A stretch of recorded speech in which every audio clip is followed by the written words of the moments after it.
Taylor Lewan has outdone himself. He's going to do, I'm promised he's going to do a different costume oh my goodness. Oh my goodness. That's pretty good. I'm not going to lie to you. That's so honestly, with his size. You definitely redeemed yourself from my me, the guy you stand. All right. I think I've seen the movie Evolution. I know how it goes. Okay. Yeah. First one out, huh? We'll see who he is every block of the show today. In the meantime, wake-up call, buzzer-beating drama in Minnesota last night. Mike Breen on the mic. 5 seconds. 3 seconds. Reaves splits the defense. The floater in the paint. It's good! At the buzzer! Austin Reaves does it again! 51 on Sunday, 41 on Monday. A game winner with 16 assists on Wednesday. And the crowd and the T-Wolves are stunned. So the other day he drops 51. Now Austin Reaves continues to step up with both LeBron and Luka out. He literally did it all yesterday. Third player in NBA history with a game-winning buzzer beater on the same night with at least 25 points and 15 assists. Look at the other two names on that list. Austin Reaves getting it done. Meanwhile, back to football and a sound off. My favorite sound of the day. Cowboys coach Brian Schottenheimer doesn't want to hear about how well his offense is playing while his team is 3-4-1. Take it, Shotty. None of us have done good enough. That's real. I mean, our scorecard is what it is, and that's not just, defensively, that's offensively, we're a football team. That's 3-4-1. You can take the stats on offense and shove them up your ass. As far as I'm concerned, is what it is. We want to win. Yes! Yeah. That's what I wanted. Hear my coach say. That guy can coach my team anytime. You take that, and what do you think of that? I'm so fired up I can't even finish a sentence. That's the way I want the coach of my team talking when they are underperforming. That defense sucks so much. It is destroying their season, right? I mean, they're so bad. I got a stat to stick up here, you know what? Go ahead, tell me. Whoa. Let's be careful. Dallas is averaging 30.8 points per game. Yes. On offense. There hasn't been a team that has averaged 30 points per game and missed the playoffs since the 2004 Kansas City Chiefs. So, it's been 21 years. This defense is that. And to me, that's Schottenheimer saying, hey, defense, we're not having this. I like that he is getting involved in this. How did you take it? 99 PFF score on Coach Presser. Because what he did there was, it was like he gave himself the backhanded compliment. How did you do that? Like, hey, you know what, man, look. I don't want to hear anything about how nice my suit looks, how I smell of lavender, and I'm so good looking. And basically, I carry this show every single Thursday. We need to be better in our ratings, and everyone in this room, outside of what I'm in charge of, needs to do a better job. And until that happens, I'm not satisfied. That's smart. So if he managed to pull that off, even more respect for it. I'm all in on it. The Cowboys should. That offense is too good to be home watching in January with the rest of us, and it's going to be, and that to me sounded like a coach who's frustrated about it. Yeah, he did the right thing by sitting in front of a podium and being like, it kind of takes all of us. He did the whole thing where he's patting himself on the back in the long way.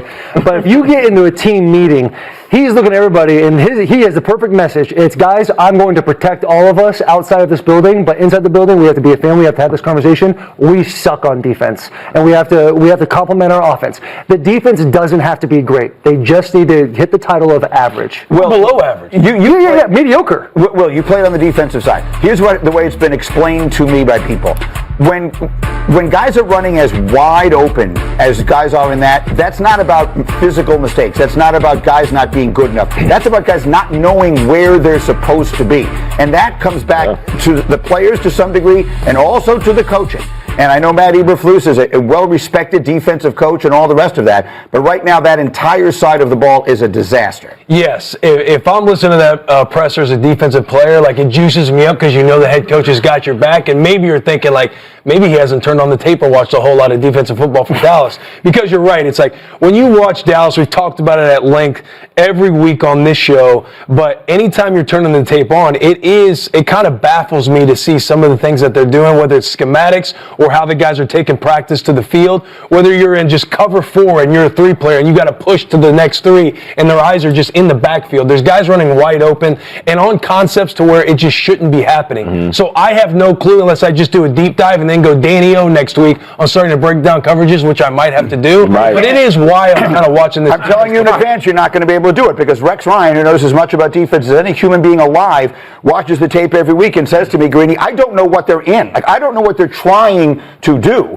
So, I mean, the defense is a disaster. Dan, what are we seeing? All right, so one, historically bad defense. Yes, it could be the worst defense we've seen in the NFL in the last 20 years. Whoa. Let's also be honest about the offense. In their 4 losses, they averaged like 21 a game, 22 a game.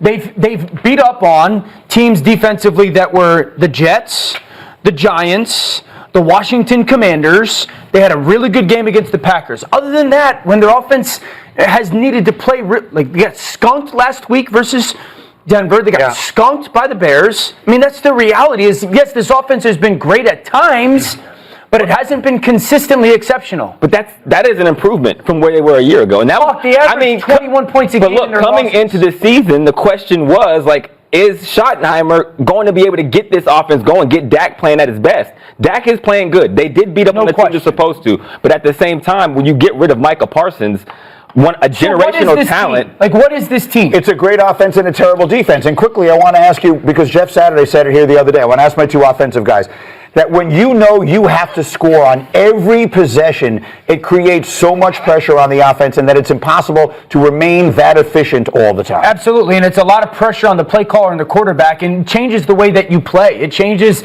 the decision-making of a quarterback. I've been, on a team with Matthew Stafford where defense was giving up so many points, and I remember sitting on a plane ride home or whatnot and scoring 35 and losing 7, 8, 9 games in the season and looking at him, and he has just this look of defeat.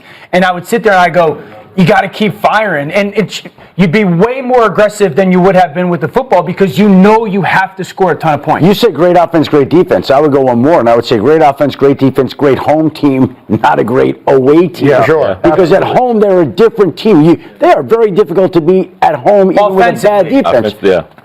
It's tough to win in Dallas, but when they go on the road outside, they just have not been the same team. Any chance that they make a move between now and it's something on the Give us something, Shefty. Listen, everybody wants Charles Haley to walk through the door. Everybody wants Micah Parsons to walk through the door. There's not some defensive player that they can go out and trade for that's going to transform this defense. Could they add to it, supplement it? Sure, I'm sure they'll look. But it's not going to be some huge defensive difference maker that's going to solve all the things that have gone wrong. All right, we'll do more on them as we continue this morning. So Will fired up. As we continue, Will Compton ain't walked through. Taylor has a list. Taylor has a list and he's After he checking changes his his costume. Taylor's going to tell you which teams he thinks are the biggest frauds in football. Be ready as we roll on. He's got a costume change to do. Yeah, I'm not totally comfortable with it. Yeah, this one scares me to death. It's like sad Dan Orlovsky.